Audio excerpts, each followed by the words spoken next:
Talks on Psychoanalysis shares topics published in the IPA Society journals and Congress debates worldwide, brought to you in the voices of the original authors.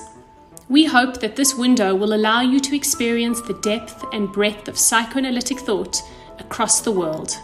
Happy listening. This podcast is created by Gaetano Pellegrini and edited by Gaetano Pellegrini and Andy Cohen. Introduction recorded by Andy Cohen. In this episode, we explore the core psychoanalytic method and the differences between psychoanalysis and psychoanalytic psychotherapy. Our presenter, Dr. Kunihiro Matsuki, president of the Japanese Psychoanalytic Society, presents two methods relating to perceiving a patient's unconscious.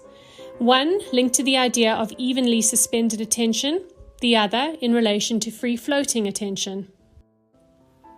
Dr. Kunihiro Matsuki is member of the IPA Asia-Pacific Planning Committee and chair of the IPA Asia-Pacific Sydney 2020 Conference Committee. He is the author of 12 monographs, many psychoanalytic papers, and is responsible for the Japanese translations of fundamental authors like Bion and Meltzer. In 2016, he also won the Japanese Psychoanalytical Association's Distinguished Publications Award. We are so honored to welcome Dr. Matsuki.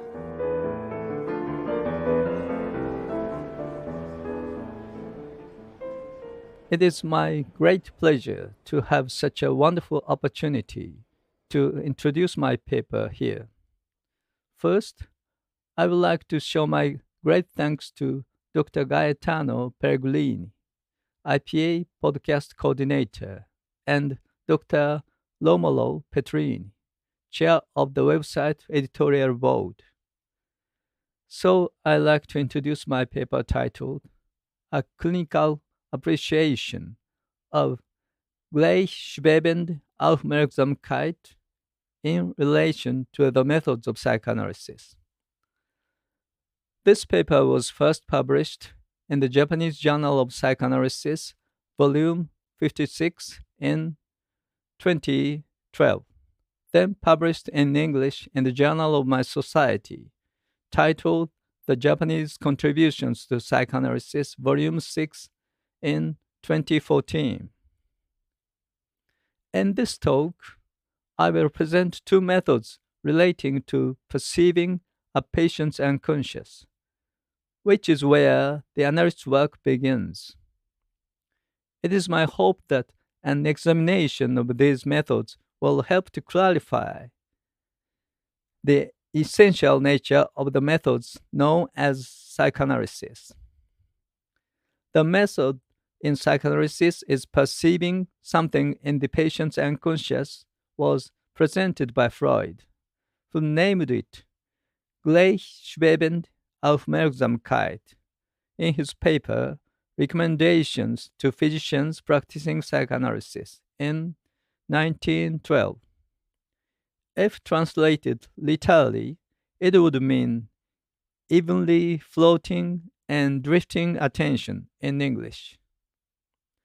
The German words gleich means the same or equal, while schwebend has meanings such as drifting, floating and wafting, and unresolved. The word Aufmerksamkeit signifies attention. To describe this perception method, Freud states as following in the same paper. I quote it here. To put it in a formula, he must turn his own unconscious like a receptive organ towards the transmitting unconscious of the patient. He must adjust himself to the patient as the telephone receiver is adjusted to the transmitting microphone. Just as the receiver converts back into sound waves the electric oscillations in the telephone line, which were set up by the sound waves. So, the doctor's unconscious is able, from the derivative of the unconscious which were communicated to him, to reconstruct that unconscious, which has determined the patient's free associations. Quotation ends. In short, because the patient's unconscious is perceived by our unconscious, we make preparation to allow our own unconscious to function as a receptive organ. Freud's description of this method of perception was this. I quote it here. It consists simply in not directing one's attention to anything in particular. I read it again. Not directing one's notice to anything in particular, and in maintaining the same gleichschwebende Aufmerksamkeit, as I have called it, in the face of all that one hears. But the statement was revised a little later in the same paper and expressed as giving equal notice to everything. I read it again. Giving equal notice to everything. The fact that gleichschwebende Aufmerksamkeit is a method of perception used by psychoanalysts has therefore been confirmed. But in actual psychoanalytic practice, this method is being used in two different ways, as Freud writes. One is giving equal notice to everything, and the other is not directing one's notice to anything in particular. In one of the methods, when gleichschwebende Aufmerksamkeit is used, the focus is placed on the part of Freud's statement about giving equal notice. Our attention is floating, and the intentionality that the attention contains is left in the preconscious or the unconscious. Perception begins when our attention, which is floating and drifting freely, catches something. In other words, the attention mentioned here may be referred as a searchlight. To describe it metaphorically, attention may be compared to a searchlight that freely floats in the darkness called the unconscious of the patient. It may also be compared to the light of a flashlight that is illuminated without any focus. And when the light spotlights something, it is called perception. In describing the way of understanding gleichschwebende Aufmerksamkeit, I feel that the English translation of free-floating attention is adequate. This term, free-floating attention, is used by many analysts like Casement and Iwasaki in Japan. But I like to mention those names of Fenihel, Greenson, and Balint, followers of Sándor Ferenczi, an important member of the Hungarian Psychoanalytical Society in Budapest. Ferenczi introduced the practice of active therapy to psychoanalysis and recommended that an analyst deals with the patient's talks about his dreams with an active attitude, explaining that this is an exceptional cases to which suspended attention would not apply. Ferenczi, 1923. An important belief behind this is the therapist's principle of an analyst's active and flexible attitude.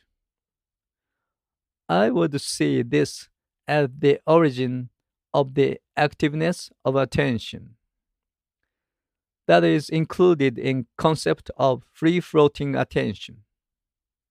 I suppose that he unconsciously may have tried to make gleichschwebende Aufmerksamkeit an even more active method.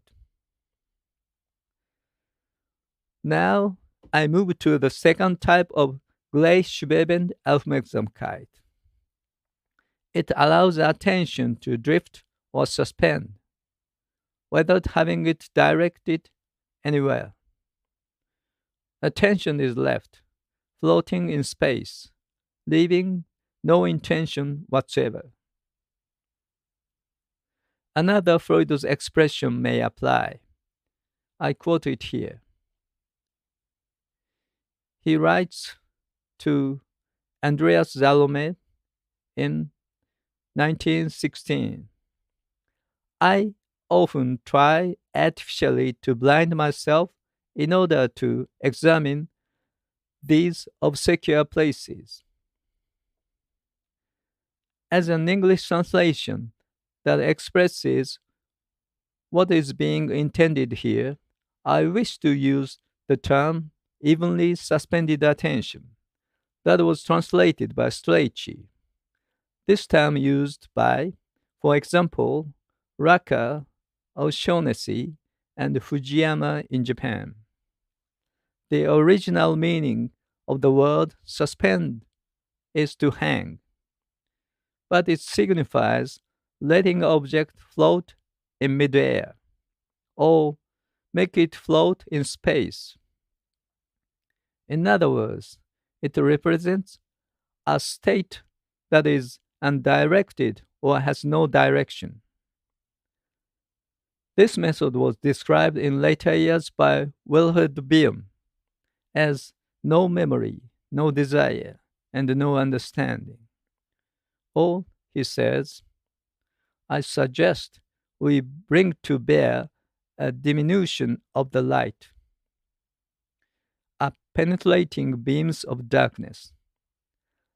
A very faint light would become visible in a maximum conditions of darkness. Bion, 1970 and 1974. In Japan, Maeda described it as the attention of no attention. And I would like to call it mushin in Japanese. That is, mind no mind in English, which is a Zen Buddhism thought originating from the philosophy of the Upanishads in India, which Bion may have learned through Indian traditional folk tales as told his Indian nanny as a small child while living in India. This method may be said to be a way to allow attention to suspend in midair, and by the inherent workings of the analyst's mind that does not lead to consciousness raising through activating any one of the analyst's five senses. Try to perceive the overall phenomenon that patient is expressing. Attention is not directed toward the things that are perceived by this method, but it is allowed to drift in reverie in their intact form.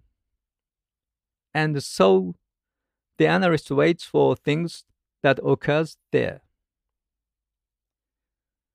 Now, I like to show these two methods of analytic perception more technically. In the first method of psychoanalytic work, the analyst begins by using gleichschwebende Aufmerksamkeit as free-floating attention, like a searchlight that illuminates the darkness to perceive a patient's anxiety. When the analyst perceives the anxiety, then he identifies the context and configuration of the unconscious that places this anxiety at the core. And he reads into the narrative of the dynamic unconscious that such context and configuration are helping to establish. And in so doing, understand the unconscious fantasy itself. Along with these works, the analyst cross-checks the transference and the countertransference of the here and now, and connects them to his interpretations. I suppose this technique has a wide range of application. It can be established as a method regardless of the analytic setting, that is, face-to-face, using the couch, or play, or session frequency. In other words, it can be used for psychoanalytic psychotherapy, psychoanalysis, play analysis, and other applied psychoanalytic therapies. The second method would place the mind in gleichschwebende Aufmerksamkeit as a state of evenly suspended attention. The second method pertains to an analyst keeping suspended in midair the attention of itself that is induced by an analytical object, and allow perceptions, feelings, and thoughts to drift freely. Bion's reverie is the one form in which this method of handling attention has been put to practice. In the course of personally experiencing the phenomenon that the patient as a total person exhibits in the consulting room, an analyst suddenly and intuitively learns from the phenomenon in the room as a whole this selected fact in the patient and gains the instant understanding. There are certain requirements for this method to be executed, such as an establishment of a setting unique to psychoanalysis that uses the couch, a patient's free associations made in such a setting, and frequent psychoanalytical sessions. This method is unique to psychoanalysis, brings about attainment of a deeper and more vivid understanding. It is interesting. Recently, Dr. Rudy Vermouth, a member of the Belgian Society, who studies late Bion's work deeply, advocates analysts two ways of free association, namely horizontal free association and vertical free association. The former one, horizontal free association, is a traditional one. And then he emphasizes when we try to reach the infinite zone of a patient mind, the deeper area under primal repression, we need to work with vertical free association to intuit it. He says that when we work with horizontal free association, the predicate which we adopt is think, like, I think, or I suppose, in the middle of horizontal free association. And when we work with vertical free association, the predicate which we adopt is see, like I see, because we see something visual in our mind. As you find, my method of free floating attention coordinates with Vermouth's horizontal free association as an analyst's internal work, and evenly suspended attention coordinates with vertical free association. Today, even if many psychoanalysts use either free-floating attention or evenly suspended attention as the English translation of gleichschwebende Aufmerksamkeit, they most likely do not especially regard them, as I have stated in this talk, as different methods of perception. Likewise, they may not rigorously differentiate the two methods of understanding derived from there. But because of this trend, I feel that it is significant for analysts to closely investigate their own psychoanalytic methods and techniques based on the views I have presented here in this talk. A question may arise here. Can these two methods be combined and used in a single analytical sessions, or must the two methods be used according to different situations? This seems to me to be an area worthy of continued investigation. Thank you very much for your patient listening. Goodbye and hope to meet you again.